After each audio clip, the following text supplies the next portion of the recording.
I'm Morris Konofsky. The world of Sholem Aleichem is everybody's world. It is filled with all the pleasures and disappointments of life. Its people are sad and funny, foolish and wise, some good, some bad. Sholem Aleichem embraced them all. He wrote of their strength with pride, of their weakness with affection. He was a man who loved people. And in a moment, you will meet some that he loved best.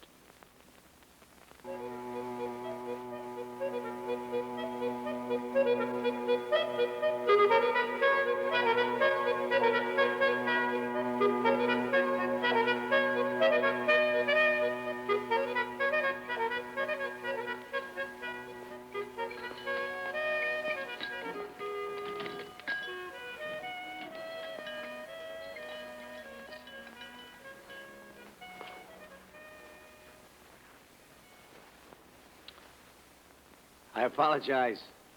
I don't mean to stare. Just looking. Trying to figure out what in all these treasures would interest you the most. My name is Mendel, the bookseller, and I have here anything that a learned man could want in the way of a book. Here are novels, poetry, an edition of the commentaries, good up to page 187, and the rest. So, while wisdom is no substitute for a piece of herring, a house with only fish is not a home. So browse, look them over, test the binding. Some have pictures. Please, no obligation to buy. Oh, perhaps you would enjoy a Vorspeise. Yeah. Sholem Aleichem. Sholem Aleichem. Sholem Aleichem is not only the name of a great Yiddish writer, but it is also an ancient greeting, meaning peace be with you. Oh, you knew that? When Sholem Aleichem had been in this country a short time, he met at the old Waldorf Astoria the great American writer, Mark Twain. And he introduced himself by saying, "Pardon my seeming immodesty, but they tell me, sir, that I am the Yiddish Mark Twain." Mark Twain smiled and said, "And they tell me, sir, that I'm the American Sholem Aleichem." You know something? Mark Twain was really Samuel Clemens, and Sholem Aleichem was Solomon Rabinowitz.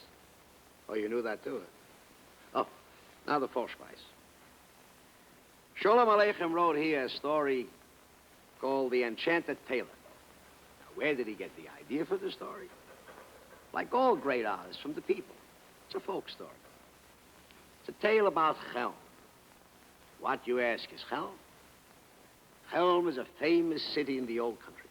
And what's so special about Chelm? Well, I'll tell you. Or better still, this passing angel will tell you. Because, you see, in a way, she is responsible. Oh, go ahead, tell him. Tell him we're among friends. Well, I guess I did it. Me, the angel Rachele, charged with distributing souls all over the earth. It's a big job, you'll admit, and one that even an angel could get tired of after several centuries and make a mistake. Well, I was flying as usual with my 2 bags of souls, one filled naturally with wise souls and one filled with foolish souls. So over Chelm, there's that high mountain and that very high tree, which I did not see. And, well, the sun got in my eyes. And the top of the tree ripped the bag filled with foolish souls and spilled them down in Chelm. And that is how it came to be that Chelm is filled with foolish souls.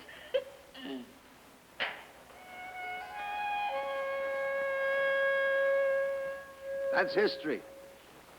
Now, let's meet our characters.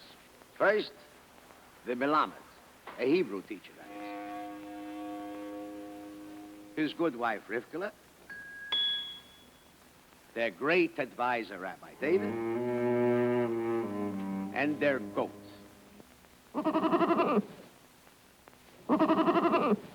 But you want to see a goat? What's so special about a goat? A goat is a goat. Well, so one day, Rabbi David, the wisest man in all of Chelm, made this startling pronouncement. From now on, every poor man will eat cream, and every rich man will drink sour milk. What? No. Yes, I have discovered how to do it. So tell us, please, Rabbi. Let a decree be issued that from now on, sour milk is called cream, and cream is called sour milk. Rabbi, something has been bothering me. Could you tell me, please, why does a dog wag his tail? Because, my child, the dog is stronger than the tail. If it were the other way around, the tail would wag the dog. Then tell me this, Rabbi David. Why does the hair on a man's head turn gray before his beard? What would you expect? The hair on a man's head is 20 years older than his beard. Rabbi, something else has been bothering me. I have plenty of time. Why is the ocean so salty? You don't know that. Naturally, because of the thousands of herrings who live there.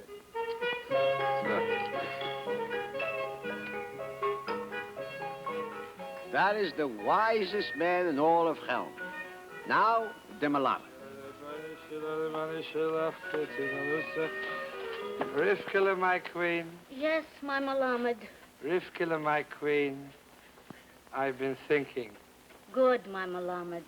If I were the Tsar, I'd be richer than the Tsar. How, my Melamed? I would do a little teaching on the side. That is only one side of his nature. For the other, I must tell you that once the Melamed left Chelm and he forgot to take his slippers. So he sat down and he wrote a letter to his wife. Dearest Rivkele, be sure and send me your slippers. I have put down your slippers because if I wrote my slippers, you would read my slippers and send me your slippers. So therefore I say plainly your slippers, so you will know and send me my slippers. Now, Rivkele herself is a somebody. A person with definite ideas and opinions. A person with a superior mentality even for Chelm. So, Rivkele, how much do I owe you for your uncle's lesson? Let's see. 1, 2, 3, 4, 5. 1, 2. 5 and 2 is 7. 1, 2, 3, 4. 1, 2, 3. 4 and 3 is 7. And 7, 2, 4. Let's see. Ah, 2 times 7 is 11. Excuse me, Rivkele. 2 times 7 is 14. No, you're wrong. 2 times 7 is 11. I'm wrong? Of course. When I married the Melamed, I was a widow with 4 children. He, too, at the time was a widow, and he had 4 children. Since we are married together, we have 3 children. So he has 7 children, and I have 7 children.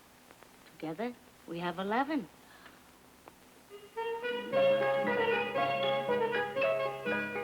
Now, we are almost ready for the story of the goat. I said almost, because there's one last thing that you must understand. The relationship between the Melamed and his wife. Now, listen carefully, because this is not a simple matter. Ah, my Melamed, you're back from the market. Of course I'm back. I went, I'm back. So where's the chicken I sent you to buy? Well, when I went to see the woman who sells the chicken, she said her chicken was so fat.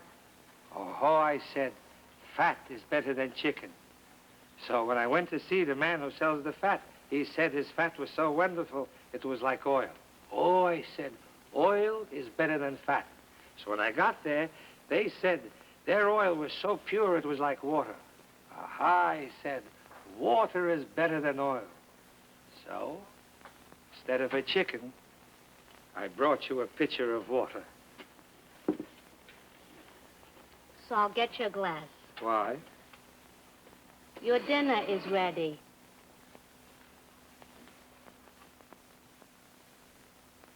Now we are ready for the story. Then this time I mean it.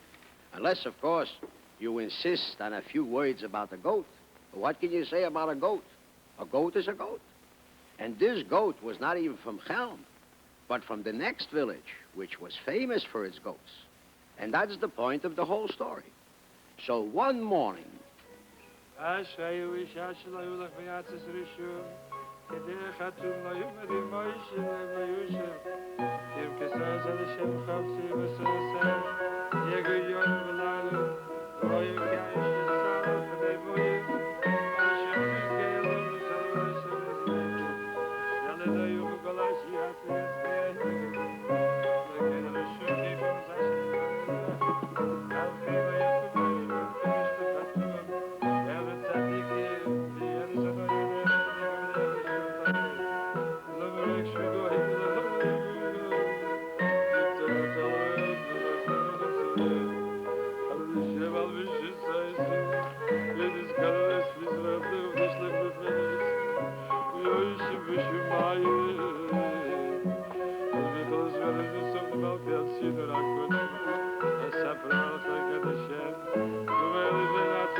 So how would you like blintzes for supper tonight? Blintzes? Blintzes tonight? Why not? Why should we scrape and scrimp from morning till night and deprive ourselves all our lives? Here, take the money we saved. Go to the next village, get a goat. And tonight, we'll have blintzes for supper. I'll go this minute. Not so fast. You remember with the chicken? Of course I remember. So this time, a goat. Naturally, a goat. And please, a female goat that gives milk. Does milk come from a billy goat? Does a pitcher of water lay eggs?